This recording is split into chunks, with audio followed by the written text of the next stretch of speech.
In 1985, one of the biggest companies on Earth spent 4 years and over $4 million building a better version of itself. They tested it on almost 200,000 people. It won blind taste tests against its own original formula again and again. So they launched it, confident, proud, certain they had just perfected the most successful product in history. Within 79 days, they reversed course completely because people weren't angry about a drink. They were angry like something sacred had been stolen from them. Phones rang off the hook at company headquarters. Grown men cried on the news. One group even threatened to sue for the return of the real thing over a soda. Doesn't that seem insane to you? Here's the part almost nobody knows. That soda didn't start as a treat. It started as medicine made by a man addicted to morphine, trying to cure himself. His name was John Pemberton. He was a pharmacist in Atlanta, Georgia, and a wounded Confederate veteran who came home from the Civil War with a saber wound and a growing dependence on painkillers. He wasn't chasing a business empire. He was chasing relief. So he started experimenting with tonics, the way pharmacists back then often did,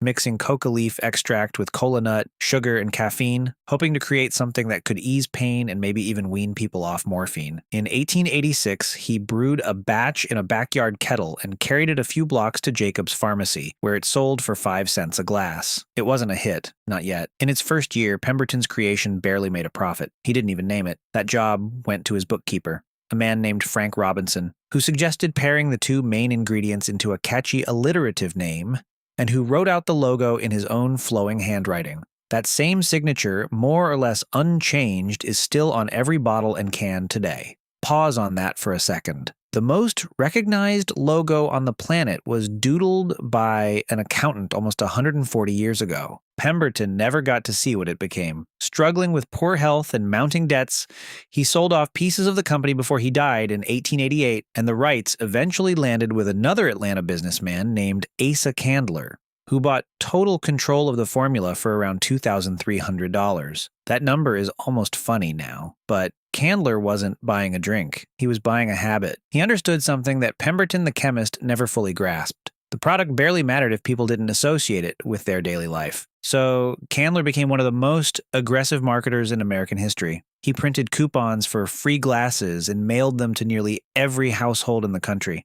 He put the logo on calendars, clocks, trays, and dresses. He made sure that wherever you looked in whatever town you lived in, that name was already familiar before you ever tasted it. Familiarity, it turns out, is one of the strongest triggers of trust the human brain has. You don't need to love something the first time. You just need to have seen it enough times that trying it feels less like a risk and more like a formality. Here's one that stops most people cold. For its first several decades, that drink actually contained real cocaine. Not a nickname, not a rumor, actual trace amounts, pulled straight from unrefined coca leaf, and perfectly legal at the time. It wasn't fully gone until 1929 when the company switched to spent coca leaves, chemically stripped of the drug but somehow still carrying that same familiar flavor. By the early 1900s, the brand had a new problem. Success invited copycats. Dozens of imitation cola drinks flooded the market, some in nearly identical bottles, hoping to trick customers at a glance. So the company held a contest asking glass manufacturers to design a bottle so unusual that you could recognize it in the dark by touch alone, or shattered on the ground in pieces. In 1915, a small Indiana glass company delivered exactly that. A curved,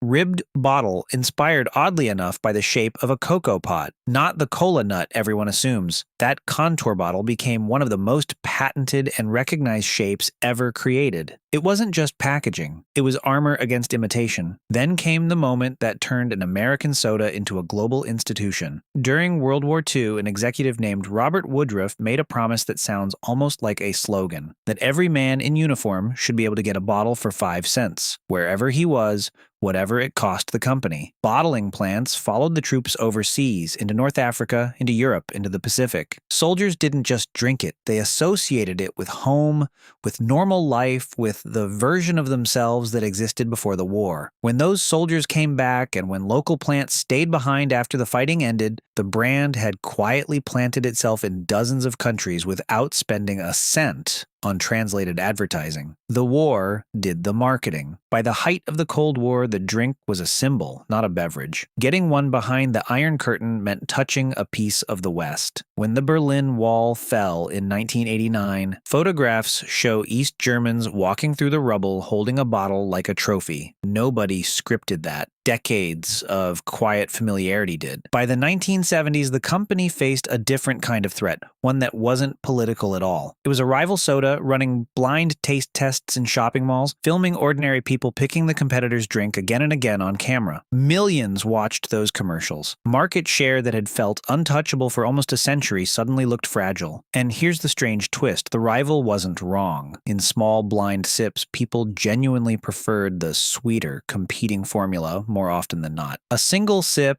and a lifetime of drinking are not the same experiment, though, are they? One sweet sip rewards sugar. An entire can and an entire history with a brand rewards something else completely. Familiarity, ritual, identity. The company's own research apparently understood the taste results perfectly. What it failed to understand was everything sitting underneath them. So how does a company protect a feeling that strong? Very, very carefully. Which brings us back to 1985 and the disaster we started with. Executives had watched a younger rival close the gap in taste tests for years, and they assumed the fix was simple. Make the syrup sweeter, make it win more taste tests, and people will follow. They were right about the taste test. They were catastrophically wrong about the feeling. Because what people were drinking wasn't really sugar and caffeine. It was nostalgia. It was the version of themselves sitting in a childhood kitchen, or at a ball game, or handing a bottle to a friend. You cannot focus group a memory. Within weeks of the backlash, the company brought the original formula back, rebranded almost apologetically as classic, and watched sales climb even higher than before. The failure became, strangely, the greatest proof of the brand's power. People didn't riot over flavor. They fought to protect an identity. Today, the drink is sold in more countries than there are member states in the United Nations. Somewhere on Earth, right now, roughly 2 billion servings are being poured, cracked open, or handed across a counter in this single day alone. Not 2 billion bottles ever made. 2 billion today and then another 2 billion tomorrow. Think about how strange that number actually is. That's not a product succeeding. That's a habit woven into the daily rhythm of a meaningful fraction of the human race, repeating itself every single morning like a heartbeat nobody notices anymore. That's really the whole story, isn't it? A homemade tonic built to numb pain became one of the most valuable names on Earth, not because the formula was unbeatable, but because a wounded veteran's accident got wrapped decade after decade in coupons, contour glass, wartime promises, and a memory nobody wanted to let go of. Next time you crack one open, ask yourself honestly, are you tasting the syrup, or are you tasting every moment you've ever had one in your hand? Because in 1985, an entire country found out the hard way that the two were never really separate at all. Don't forget to subscribe.